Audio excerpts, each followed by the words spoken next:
This is KBOI 2 News Midday. Good morning and thanks for joining us for KBOI 2 News Midday. I'm Rick Douglas. Now to your top 11 stories at 11.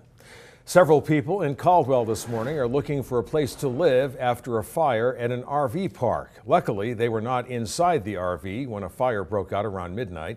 Cause still under investigation, but fire crews say they heard that the RV had been plugged in earlier in the day to heat it up, and that should serve as a reminder during these winter months to keep a close eye on all heat sources. The Adams County Sheriff has released the names of the two deputies involved in the shooting death of rancher Jack Yantis last month in council. They are Cody Rowland, age 38, and Brian Wood, age 31. Rowland has worked with the Sheriff's Office since July, but had been an Idaho certified peace officer since 2000, while Wood has been at the Sheriff's Office since June 2013. Idaho State Police and the FBI are both conducting investigations into that shooting. A Caldwell man's in the hospital this morning following an officer-involved shooting in Caldwell late Sunday night. Police held a news conference yesterday to report that it began when officers answered a domestic disturbance call in the 700 block of Indiana Avenue. The first officer arriving walked towards the house and was immediately met by a vehicle coming at him at a high speed. That officer, believing that the vehicle was trying to run him down, fired his weapon at that car. Investigators say the 40-year-old driver of the car was hit by the officer's gunfire, and then they say he rammed another patrol car with an officer inside. None were injured. The Caldwell Police Department says their officers are not outfitted with body cameras, but they do wear audio recording devices. The arrested man has not yet been identified.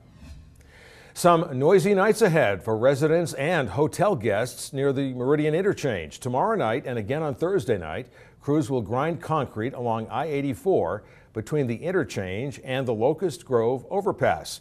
ITD says the grinding will be noticeably loud. Overnight lane restrictions are also in place throughout the week while crews finish up construction at the Meridian Interchange. Police in Juneau, Alaska say that city's newly elected mayor, Greg Fisk, has been found dead in his home. The 70-year-old Fisk defeated incumbent Merrill Sanford back in October. Circumstances surrounding the mayor's death are unknown, and police say rumors of an assault are unfounded.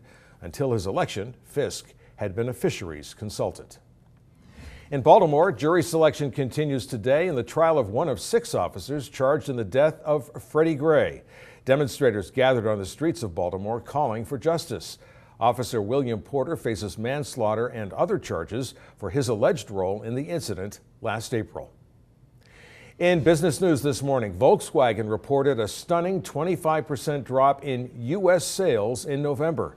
The German automaker blamed the decline on stopped sales orders for diesel-powered vehicles that the U.S. government says were cheating on pollution tests.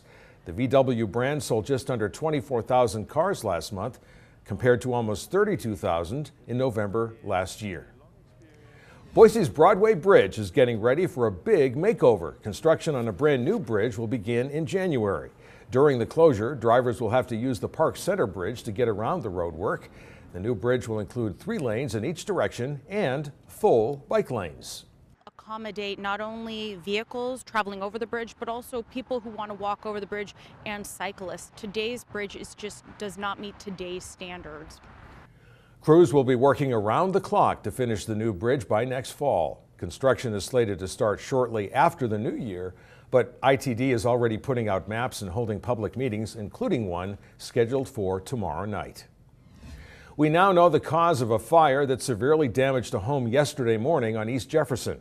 Firefighters say it was an electrical problem. Crews say the owner came home and spotted smoke coming from the roof line. It is unclear whether the fire began in the basement or on the first floor, but flames crept into the walls of the home, making it difficult for crews to battle the blaze, and the frigid temperatures certainly didn't help. President Obama has left the climate summit in Paris, but before he departed, he told reporters he believes his successor will uphold U.S. commitments in a climate change deal, even if that person is a Republican. And he added he thinks that U.S. voters will choose a Democrat in 2016, although he didn't name names.